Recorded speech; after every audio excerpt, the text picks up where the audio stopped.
At halftime, only 4 different Tar Heels Blue Devils had scored, and one of them was Brakefield and had just 2 points. So, they're relying on just this small core to score.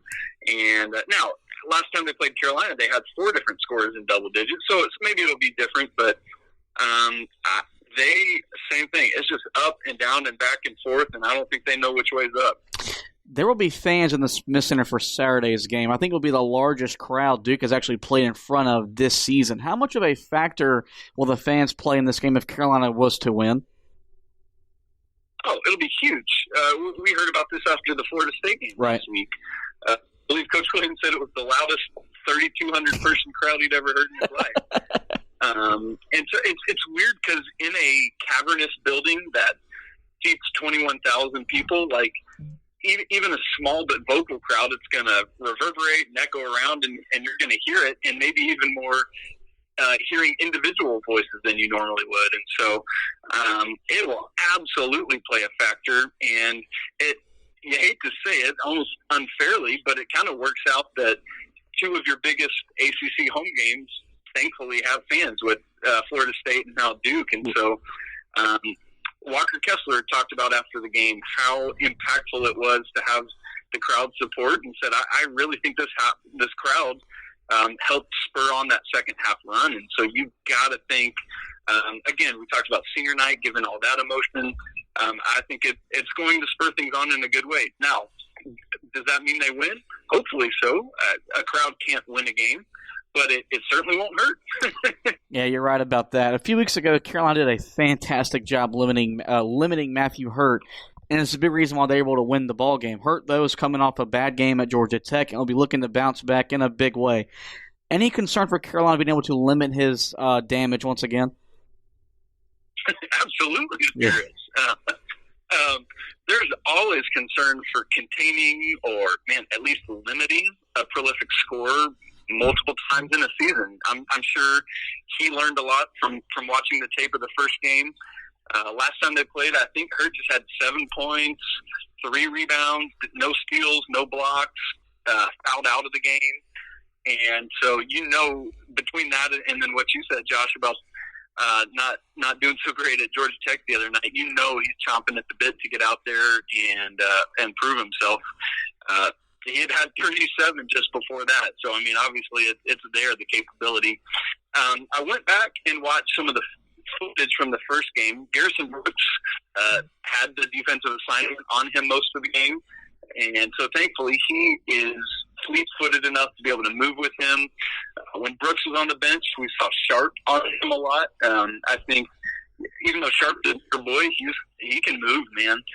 There was a play right towards the end of the first half where Duke tried to make an entry pass into Matthew Hurt, and Sharp was able to get around front, deflect it, and it led to a Caleb Love 3 in transition. So Tar Heels have the bodies to throw at him.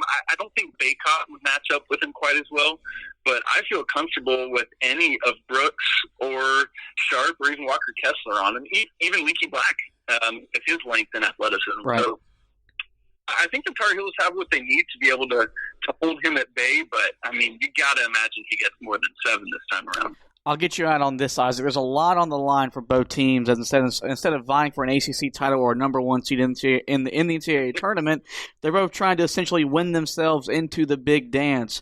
Carolina wins if they do what? Oof, man, you are right. We've got like a bubble brouhaha going on Tobacco Road. Yeah, it's so weird. We're not looking for ACC championships. We're not looking for the top end of the tournament. We're just looking to get there for both teams. Honestly, I love it. It's awesome. And to answer your question, Carolina wins so this is going to be the most obvious answer you've ever heard in your life. If they make shots. Yeah.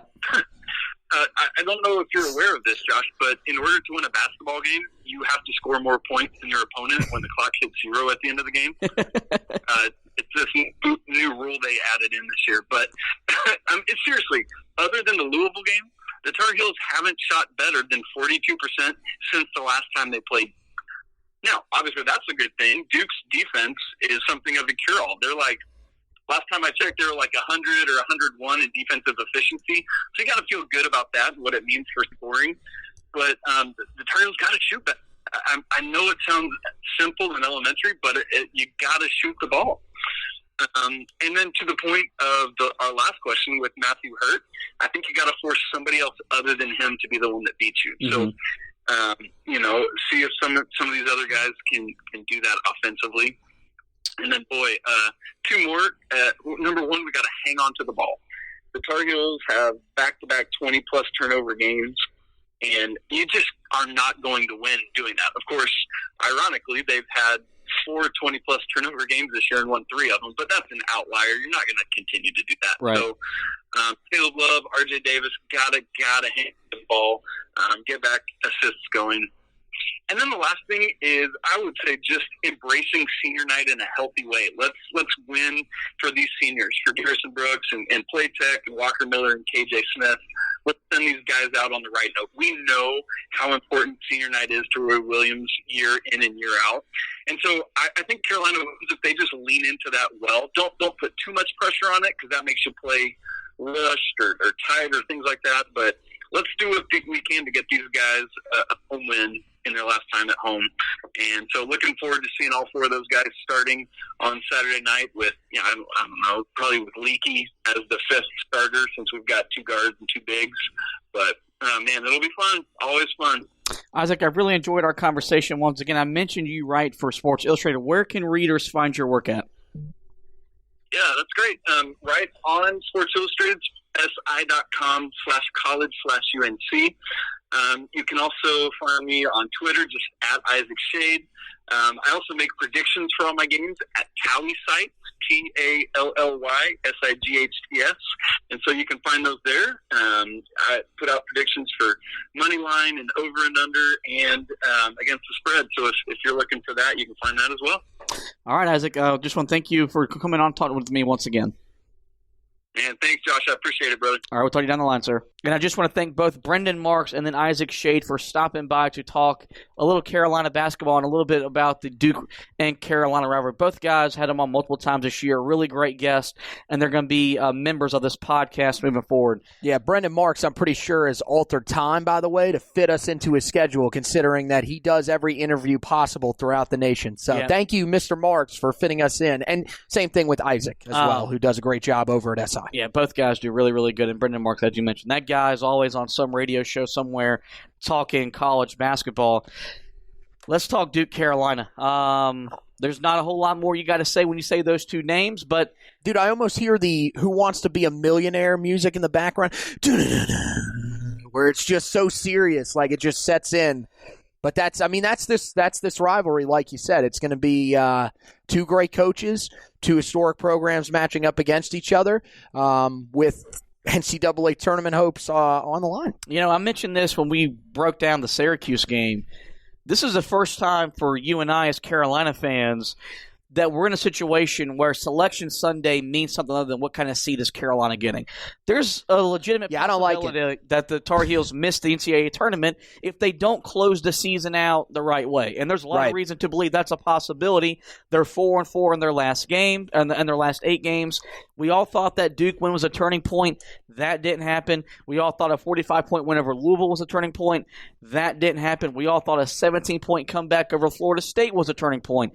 And that didn't happen. So it's a big game. This sets up to be a potential another turning point of the season. Right. Yeah. This is the type of game where, and I'm guilty of this, where if Carolina wins this game, and they, according to the ESPN Basketball Power Index, 58% chance to win, I'll start believing in them again, expect them to go maybe win 2, maybe 3 games in the ACC tournament, and then be dumb enough to put them in the second weekend of the NCAA tournament, because that's how my emotions go with this team, because they're ebb and flow like their play on the court. Right. There's nothing wrong with that either. Let's make that clear, that if they win this game, that's how you should feel. You should want to feel that way. You shouldn't be the pessimist, the negative person that comes on here and says, if they win this one game, we've seen what they've done in games after that, so we know they're going to find a way to lose. No. have some faith that this team can maybe get on a run here. There's nothing wrong with taking that mindset in. People can be critical all they want, but that's the mindset that if you're a Tar Heel fan, if they win this game, that's what you should be taking into the ACC tournament and potentially into the NCAA tournament.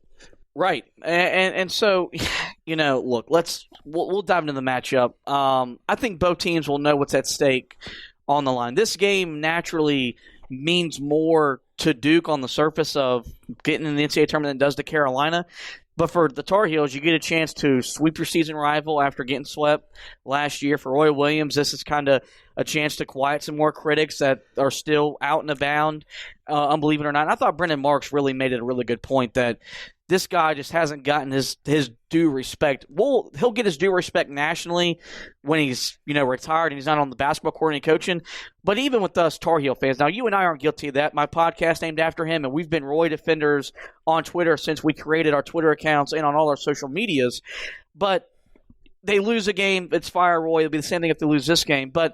Which is ridiculous. But yeah, I wanted to touch on that though really, really quickly because I think that one, with the national media, you're starting to see some pundits come around. Like Dickie V's really big on when he thinks of his Mount Rushmore. Yeah. I mean, hell, he wrote a book about it where he has Roy on there with Dean, with Kay, with John Wooden.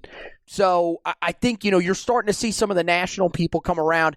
And I think, the argument for Roy Williams and Dean Smith is evolving, at least in my mindset as well. The last 2 years, I think, have kind of hurt Roy just a little bit and helped Dean in that respect. But, I mean, again, that's an argument that we'll save until the offseason if we want to revisit that at some point. But I think you're starting to see, is he slowly starting to creep up there? I mean, you mentioned, and it looks like, if what we think is going to happens, then he will at least tie Bob Knight this year, if not surpass him. If he can get 3 wins in the final stretch of the season here. So I think at that point you'll just continue to see people having to start saying, okay, where do we put this guy when we reevaluate the greatest coaches? I know win the total numbers aren't going to be the biggest thing, because if so, Jim Boeheim would be up there, and we can all agree Jim Boeheim doesn't deserve to be up on the Mount Rushmore. But I think that the notoriety for Roy is coming. It's just, I think when you look at how it's compared to Coach K, you really sit and say, well, Roy just doesn't get the same respect that K does. And, look, you can either agree with it or disagree with it. So right. The one thing about Roy, while we got on this topic, is I think, and look, I got very upset with him after a loss at Georgia Tech. And I've been very critical, I guess, throughout the season about his coaching in the games. Yeah, I'm worried. Like I said earlier, I'm worried about the podcast having to change names. He has been able to get through to this team after tough defeats, whether it was a tough defeat, to Marquette. Now you're coming off a really frustrating loss to Syracuse. He had his guys ready for Duke the first time after losing to Clemson, and this team didn't score 50 points. What is their mindset going to be going in this game? And, we've mentioned, and everyone knows this, Carolina's not the same team that we saw a month ago in Cameron Indoor Stadium, and neither is Duke. We both kind of thought both teams had turned the corner at different points. For Duke, it was, albeit the quitting of Jalen Johnson, and because it's a Carolina podcast, I'll label him as a quitter, because he effectively quit on his team in the middle of the season. That's how I see it. And he, Duke won 4 straight games, and all of a sudden it was like, okay, maybe Duke has arrived. Then they lose at home to Louisville. They lose at home, or they lose on the road to Georgia Tech, who now has beaten Duke and Carolina in the same season for the first time in I don't know how long. So credit my man Josh Pastner for the job he's doing with that program down there in Atlanta. And so now the full face shield man on the sideline. So now the questions are up up about Duke, about what kind of team is this and stuff like that. Matthew Hurt's really, really good. And the thing that really helped Carolina beat them the first time was that they took him away like they've never been able to take away one of their best players. What's always killed Carolina against Duke is they can never take away Duke's stars, whether it was J.J. Redick outside of when they beat them on their senior night at Cameron Indoor Stadium, Austin Rivers when they hit the shot in the Smith Center in 2012. The fact that guy was their best player just says that tells you they should have won. You go to your 2015 top team for Duke, and they had those freshmen that Carolina couldn't slow down. Jaleel Okafor, my God. So whenever Carolina has gotten beaten by Duke, it's because Duke's stars shined. And Carolina took away Matthew Hurt. He was a non-factor